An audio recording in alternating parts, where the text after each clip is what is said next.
Hello friends, welcome back to our channel மாணக்கர் ஆசிரியர். இன்னைக்கு இந்த வீடியோல 11th ஸ்டாண்டர்ட் காமர்ஸ் பப்ளிக் எக்ஸாமினேஷனுக்கான ஒரிஜினல் क्वेश्चन பேப்பர் தான் பார்க்க போறோம். லாஸ்ட் மினிட் எக்ஸாமினேஷனுக்கு போறதுக்கு முன்னாடி இதில இருக்கக்கூடிய key answer 1 mark, 2 mark, 3 mark, 5 mark எல்லாத்தையும் ஒரு டைம் ரிவைஸ் பண்ணிட்டு போங்க. மறக்காத வீடியோ ஃப்ரெண்ட்ஸ்க்கு ஷேர் பண்ணுங்க. சேனலை சப்ஸ்கிரைப் பண்ணி வெச்சுக்கோங்க. சோ வாங்க இந்த क्वेश्चन பேப்பருக்கான கீ ஆன்சர்ஸ் எல்லாம் பார்க்கலாம். சோ ஃபர்ஸ்ட் நிறுவனத்திற்கு வெளிநபருக்கு உள்ள உறவு பற்றி குறிப்பிடுவது எது அப்படினு கேட்டிருக்காங்க. இதுக்கு வந்து பாத்தீங்கன்னா அமைப்பு முறையீடுன்னு சொல்லுவோம். Memorandum of Association, the relationship between outsiders company defined as. அடுத்து வருமான வரி என்பது எதை குறிக்கிறது அப்படினு கேட்டிருக்காங்க. இதுக்கு வந்து பாத்தீங்கன்னா என்ன வரும்? ஆப்ஷன் டி நேரடி வரி, a direct tax. உற்பத்தியாளருக்கும் நுகர்வோருக்கும் இடையே இணைப்பு சங்கிலியாக இருப்பது என்ன? அப்ப தேர்டுக்கான கரெக்டான ஆன்சர் வந்து என்ன வரும்? வியாபாரம். அதாவது ட்ரேட் வந்து பாத்தீங்கன்னா கரெக்டான ஆன்சர் ஆப்ஷன் பி. நெக்ஸ்ட் வந்து சரக்குகளை சரக்கீட்டின் மூலமாக எடுத்து செல்வதற்கு வழங்கப்படும் ஒப்புதல் வந்து என்ன? 7th வந்து என்ன ஆன்சர் வரும்? 4th வந்து என்ன ஆன்சர் வரும்? வழிச்சீட்டுன்னு வந்து பார்த்தீங்கன்னா சொல்லுவோம். ஆப்ஷன் பி வே பில். நாடுகளுக்கிடையே சரக்குகள் மற்றும் சேவைகள் பரிமாற்றிக் கொள்ளப்பட்டுள்ள அது டேஸ் எனப்படும் அப்படின்னு கேட்டிருக்காங்க. அப்போ 5th கரெக்டான ஆன்சர் வந்து ஆப்ஷன் ஆவும் கரெக்டு தான், ஆப்ஷன் டியும் கரெக்டு தான். பன்னாட்டு வியாபாரம், பன்னாட்டு வணிகம். அதாவது இன்டர்நேஷ்னல் ட்ரேடு, அதே மாதிரி இன்டர்நேஷ்னல் பிஸ்னஸ்ஸு. இதில் பி அண்ட் டி ரெண்டுமே கரெக்டு. 5th இவர்களில் யார் வாக்குறுதி நிறைவேற்றுறதுக்கு கோர முடியாது அப்படின்னு கேட்டிருக்காங்க. ஸோ அப்போ 6th வந்து பார்த்திங்கன்னா ஆப்ஷன் இ ஒப்பந்தத்திற்கான 3ஆம் நபர். ஆப்ஷன் சி தான் ஒப்பந்தத்திற்கான 3வது நபர் அப்படின்னு சொல்லுவோம். 6th option C. Next RTGS மூலம் குறைந்தபட்சம் எவ்வளவு பணம் செய்ய பரிமாற்றம் பண்ண முடியும் அப்படின்னு கேட்டிருக்காங்க. அப்போ 7வது கரெக்டான ஆன்சர் வந்து என்னது? 2 லட்சம். Option A 2 lakhs.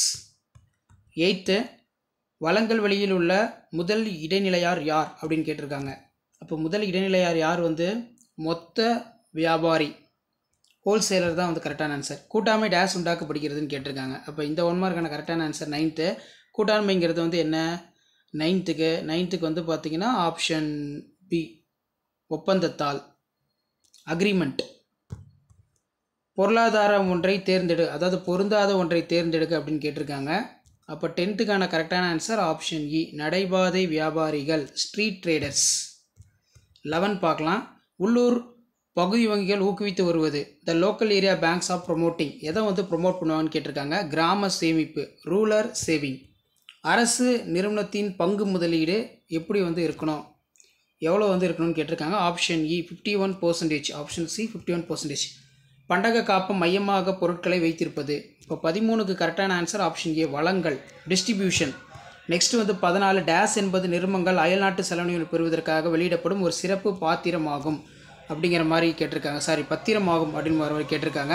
அப்போ 14வதுக்கான கரெக்டான ஆன்சர் வந்து என்ன வரும் அப்படின்னு வந்து பார்த்தீங்கன்னா ஆப்ஷன் டி அந்நிய செலவணி மற்றும் பத்திரம், ஃபாரின் கரன்சி கன்வெர்ட்டபிள் பாண்ட் தான் வந்து கரெக்டு. 15 நேர்மை பங்குதாரர்கள் ஒரு நிறுவனத்தில் எப்படி இருப்பாங்க? 15க்கு வந்து கரெக்டான ஆன்சர் ஆப்ஷன் டி உரிமையாளர்கள், ஓனர்ஸ். பொறுத்துகை வந்து பார்த்தீங்கன்னா கேட்டிருக்காங்க. ஸோ பொறுத்துகைக்கு கரெக்டான ஆன்சர் வந்து என்ன வரும்? 16வதுக்கு வந்து பார்த்தீங்கன்னா ஆப்ஷன் டி தான் வந்து கரெக்டு. ஸோ இதுக்கு ஆப்ஷன் டி தான் வந்து பார்த்தீங்கன்னா கரெக்டு. இது நல்லா பார்த்துக்கோங்க. ஸோ நெக்ஸ்ட்டு வந்து பார்த்தீங்கன்னா ஒரு ஒப்படைப்பின் முக்கிய நன்மை வந்து என்னன்னு கேட்டிருக்காங்க. அப்போ 17வதுக்கு கரெக்டான ஆன்சர் வந்து ஆப்ஷன் டி காஸ்ட் ரிடக்ஷன், செலவு குறைப்பு தான் கரெக்டு. 18 சுய உதவி குழுக்கள் கடன் அளிக்க வேறுபட்ட முறைகள் உள்ளன. என்னென்ன முறைகள் இருக்கு? 18 பொறுத்த வரைக்கும் 3 தான் வந்து கரெக்டான ஆன்சர். அடுத்து ராக்டோல், இதுக்கு வந்து கரெக்டான ஆன்சர் வந்து என்ன வரும்? 19க்கு. ஸோ 19க்கு வந்து பார்த்தீங்கன்னா ஆப்ஷன் ஆ ராபர்ட் ஓவன் தான் கரெக்டான ஆன்சர். இந்தியாவில் 1969ஆம் ஆண்டு வங்கி நாட்டமைக்கப்பட்டது அப்படின்னு கேட்டிருக்காங்க. அப்போ 20க்கு கரெக்டான ஆன்சர் வந்து என்ன வரும்? ஆப்ஷன் இ 14 தான் வந்து கரெக்டான ஆன்சர். ஸோ அதே மாதிரி வந்து பார்த்தீங்கன்னா பார்ட் 2ல் எவையேனும் 7 வினாக்களுக்கு விடையிலி போக்குவரத்து வரையறுக்கவும், டிஃபைன் டிரான்ஸ்போர்ட்டு, அதே மாதிரி நிறுவனத்தின் ஏதேனும் 2 சிறப்பியல்புகள், பன்னாட்டு நிறுவனத்தின் ஏதேனும் 2 உதாரணங்கள், இருதரப்பு வாக்குறுதிகள் என்றால் என்ன, வணிக சமநிலை என்றால் என்ன, அதே மாதிரி உலகளவிய வைப்பு ரசீது என்றால் என்ன, தூய கடன் என்றால் என்ன. ஸோ 3 மார்க் பொறுத்த வரைக்கும் வீட்டு வசதி கூட்டுறவு பற்றி குறிப்புரைக, கப்பல் வாடகை ஒப்பந்தம் என்றால் என்ன, தமிழ்நாட்டின் சிறு குறு மற்றும் நடுத்தர தொழில் நிறுவனங்கள் தயாரிப்புகளை பட்டியலிட, தேசிய மின்னணு நீர் பரிமாற்றம், explain national electronic fund transfer, அடகு கடன் என்றால் என்ன, உள்நாட்டு வியாபாரத்தின் இயல்புகளை ஏதேனும் மூடினை எழுத, வணிகம் என பொருள் தருக. இது ரொம்ப முக்கியம். கப்பல் ரசத்தின் உள்ளடக்கங்கள் நல்லா பார்த்துக்கோம். 5 மார்க் பொறுத்த வரைக்கும் துறைவாரியான நிறுவனங்கள் நன்மைகள் ஏதேனும் 5 எழுத, எவையேனும் 5 தனிநபர் முதலீட்டு வழிகள், உள்நாட்டு வணிகத்திற்கும் பன்னாட்டு வணிகத்திற்கும் உள்ள வேறுபாடு, state any 5 futures of foreign currency convertible in bond, இந்திய ரிசர்வ் வங்கியின் பல்வேறு பணிகளை வரிசைப்படுத்துக, முத்ரா வங்கி குறிப்பு வரைக, இது ரொம்ப முக்கியம். கூட்டாண்மை நிறுவனத்தை பதிவு செய்து பின்பற்றப்படும் நடைமுறைகளை விவரிக்கும். பெருநிறுவன ஆளுகையின் நன்மைகள் ஏதேனும் 5 எழுத, பன்னாட்டு நிறுவனங்களின் நன்மை தீமைகளை விளக்குக, உரிமையாளர்கள் முறை அடிப்படையில் வங்கிகள் வகைகளை விளக்குக, தொழில் சிறப்பு தொழில் வேலைவாய்ப்பு ஒரு ஒப்பீடு செய்க, அதே மாதிரி ஏட்டுக்கடன் முகமைக்கு பன்னாட்டு ஏட்டுக்கடன் முகமைக்கும் உள்ள வேறுபாடு, இதெல்லாம் நல்லா படிச்சுக்கோங்க. மேலே பார்த்த கொஷின் பேப்பருக்கான key answer Tamil medium English medium பார்க்கலாம். ஓகே ஸ்டூடெண்ட்ஸ், இது வந்து பார்த்தீங்கன்னா தமிழ் மீடியத்துக்கான key answer 11th standard commerce public examination March 2024 நடந்த ஒரிஜினல் கொஷின் பேப்பருக்கான கவர்மெண்ட்டோட official original answer key. So 2 mark பொறுத்த வரைக்கும் போக்குவரத்துக்கு எப்படி மார்க் கொடுக்குறாங்க, கூட்டுறவு சரா நிறுவனங்கள், நிறுவனத்தின் சிறப்பியல்புகள், பன்னாட்டு நிறுவனம்னா என்ன, இந்த மாதிரி வந்து பார்த்தீங்கன்னா இம்பார்ட்டன்ட் கீ பாயிண்ட் எழுதிருக்கணும். தூய கடனுக்கு வந்து பார்த்தீங்கன்னா டெஃபினிஷன் கொடுத்துருக்காங்க, ஏதாவது ஒரு பாயிண்ட் எழுதிக்கலாம். வீட்டு வசதி கூட்டுறவு, கப்பல் வாடகை ஒப்பந்தம், தமிழ்நாட்டின் சிறு குறு மற்றும் நடுத்தர தொழில் நிறுவனங்கள், தேசிய மின்னணு நிதி பரிமாற்றம், மொத்த வியாபாரியின் பண்பு நலன்கள், ஸோ அதுக்கீழே அடகு கடன், உள்நாட்டு வியாபாரத்தோட இயல்புகள், வணிகம், இந்த மாதிரி வந்து பார்த்தீங்கன்னா இம்பார்ட்டன்ட் கீ பாயிண்ட் வந்து பப்ளிக் எக்ஸாம் பேப்பர் வேல்யூஷன் கேம்பில் வேல்யூஷன் பண்ணி மார்க் கொடுப்பாங்க. நெக்ஸ்ட் வந்து பார்த்தீங்கன்னா துறை வாரியான நிறுவனங்களுடைய நன்மைகள். இதில் வந்து பார்த்தீங்கன்னா ஏதாவது நீங்கள் 5 பாயிண்ட் அதெல்லாம் போதும், உங்களுக்கு 5 மார்க் கொடுத்துருவாங்க. ரெண்டாவது கொஸ்டின் வந்து பார்த்தீங்கன்னா வேறுபடுத்தணும்.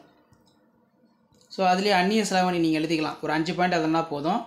43 பொறுத்த வரைக்கும் காப்பீடோட கோட்பாடு, இதில் வந்து பார்த்தீங்கன்னா விளக்கணும். அதே மாதிரி 43 வருமானத்துக்கு பொறுத்த வரைக்கும் ஒரு 5 பாயிண்ட் எழுதிக்கோங்க போதும், ஏதாவது ஒரு 5 பாயிண்ட் இருந்தால் போதும். அதே மாதிரி ரிசர்வ் வங்கியோட பணிகள் இதில் இருக்கிற மாதிரி நீங்கள் கரெக்டாக எழுதுனா தான் மார்க்கு. ஏதேனும் 5 தலைப்புகள் வந்து பார்த்திங்கன்னா உள்ளே இருக்கணும்னு சொல்லியிருக்காங்க. ரிசர்வ் வங்கி பொறுத்த வரைக்கும் இந்த மாதிரி தான் நீங்கள் எழுதணும். அதே மாதிரி முத்ரா வங்கி, அதே மாதிரி 45A பொறுத்த வரைக்கும் ஏதேனும் 5 எழுதுனா போதும். 45A பொறுத்த வரைக்கும் 5 குறிப்புகள் இருந்தால் போதும். லாஸ்ட்டாக பன்னாட்டு நிறுவனத்துடைய தீமைகள் ஏதேனும் 5 விளக்கங்களுடன் எழுதணும். தலைப்பு மட்டும் எழுதியிருப்பின் 1 மதிப்பெண் வந்து பார்த்தீங்கன்னா வழங்கலாம் அப்படின்னு சொல்லியிருக்காங்க. ஸோ அதே மாதிரி கீழே உரிமையாளர் முறை அடிப்படையில் வங்கிகளுடைய வகைகள், பொதுத்துறை வங்கிகள், தனியார் துறை வங்கிகள், தேசியமயமாக்கப்பட்ட வங்கிகள், விளக்கம் 3 மதிப்பெண் வந்து இருக்கணும். எடுத்துக்காட்டு மதிப்பெண் வந்து 2 மதிப்பெண். 47 தொழில் சிறப்பு தொழில் மற்றும் வேலைவாய்ப்பு ஒப்பீடு. ஸோ இதுக்கு வந்து பார்த்திங்கன்னா ஏதேனும் 5 ஒப்பீடு 5 மதிப்பெண் கொடுக்க சொல்லியிருக்காங்க. ஏட்டுக்கடன் முகமைக்கு பன்னாட்டு ஏட்டுக்கடன் முகமைக்கும் உள்ள வேறுபாடு, இதில் 5 பாயிண்ட்டுக்கு வந்து நீங்கள் வேறுபடுத்தி வந்து பார்த்தீங்கன்னா எழுதணும். ஸோ இது ஃபுல் அண்ட் தமிழ் மீடியம். அதே மாதிரி இங்கிலீஷ் மீடியத்துக்கான கீ ஆன்சர் இருக்குது, இதுவுமே ஒரு டைம் செக் பண்ணிக்கோங்க.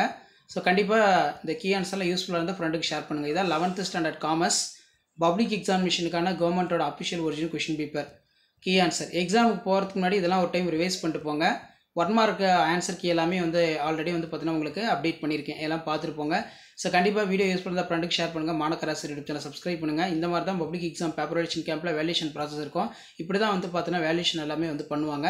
ஸோ ஷேர் பண்ணிக்கோங்க, சப்ஸ்கிரைப் பண்ணிக்கோங்க. ஃபங்க்ஷன் ஆஃப் ஆர்பிஐலாம் வந்து என்னென்ன எழுதணும் அப்படின்னு சொல்லி நீட்டாக வந்து பார்த்தீங்கன்னா கீ ஆன்சர் வந்து பார்த்தீங்கன்னா பிரிண்ட் பண்ணி கொடுத்துருக்காங்க. ஸோ இந்த மாதிரி நீங்களும் கீ ஆன்சர் வந்து கரெக்டாக எழுதுங்க. கண்டிப்பாக வீடியோ யூஸ் பண்ணுறது வீடியோக்கு ஒரு லைக் கொடுங்க. முடிஞ்ச வரைக்கும் இந்த வீடியோலாம் ஃப்ரெண்ட்ஸ்க்கு ஃபார்வர்ட் பண்ணி பாருங்கள். இதான் அப்டேட்டட். தேங்க்யூ.